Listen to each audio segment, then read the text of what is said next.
emplois présumés fictifs. Ah, ça intéresse encore beaucoup de gens.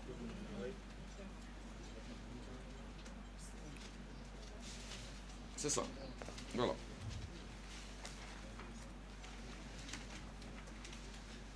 Gis ngeen mu jóg ne dama def benn audit boobu ma ñëwee pour xool kan moo fi nekk ak kan moo fi nekkul. Est-ce que Moussa Diop da doon utiliser ay nit pas ay nit utiliser di fay ay salaire ay ñoo xam ne nekkuñu ci kër gi. C'est ça veut ñuy gagner ay salaire te peut-être di ñëw rek pointé dem wala mosuñu liggéey.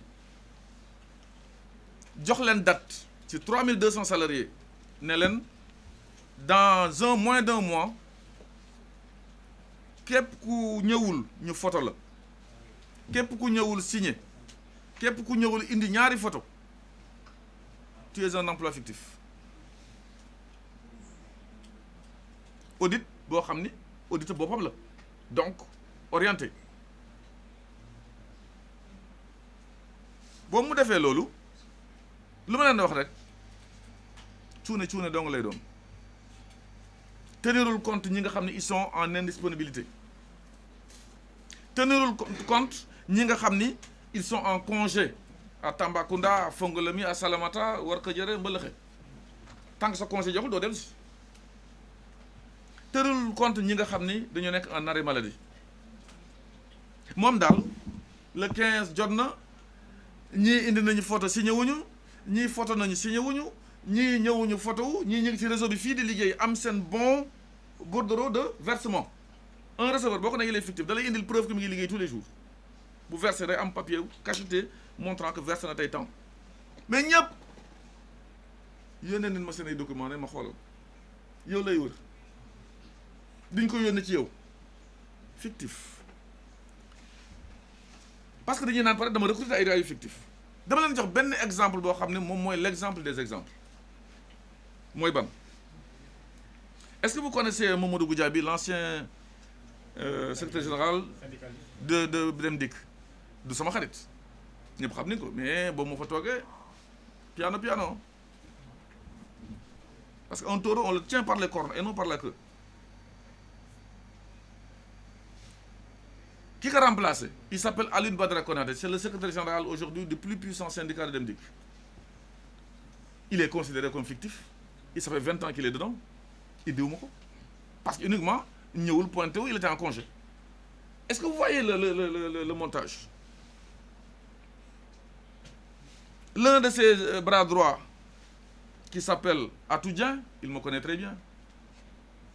L'autre, Mborwad, je cite. Le chef de division du patrimoine, Khali Samb, est considéré comme fictif. Demandez, ça va dire, il ne me verra pas, il ne mourra pas.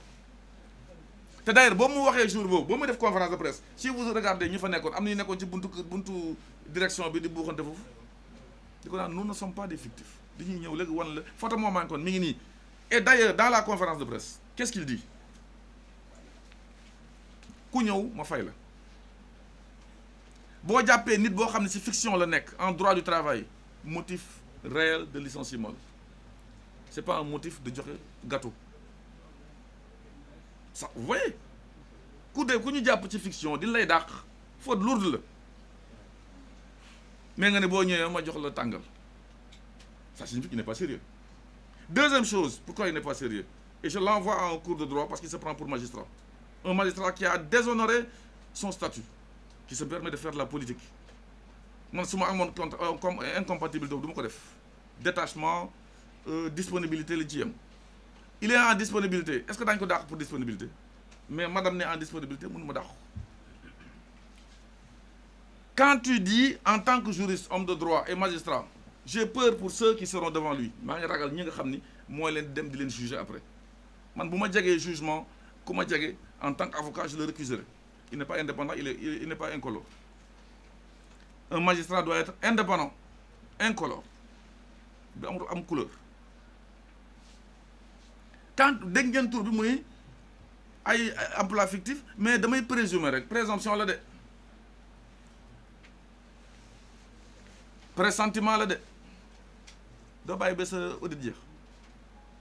présomption de culpabilité bu ko magistrat di wax kooku bul dugg sax ci salle ba xam nga dee nga ça n'existe pas lu ñuy naan présomption de culpabilité présomption d'innocence la ñu xam il est dangereux ce monsieur il n'a qu'à nous dire comment il s'est retrouvé à Matam affecté d'autorité déggu leen ma de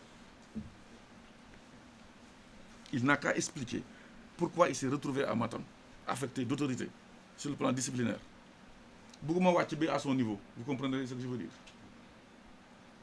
bu fekkee népotisme xamuma ko ay sénégalais bu ñu remplir des conditions ñu jox leen sur l'histoire des fictions vous avez la liste ñi nekk technique et vous verrez très clairement ñi présenté mais kii dañ ci bind recensé congé vous pouvez lire pour les autres il est considéré comme fictif uniquement parce qu'il était en congé gis nga yàq der le coup est déjà parti sénégalais fiction gis naa leen buzz bien parce que Moussa Diop ça fait vendre ce qui est faux d'ailleurs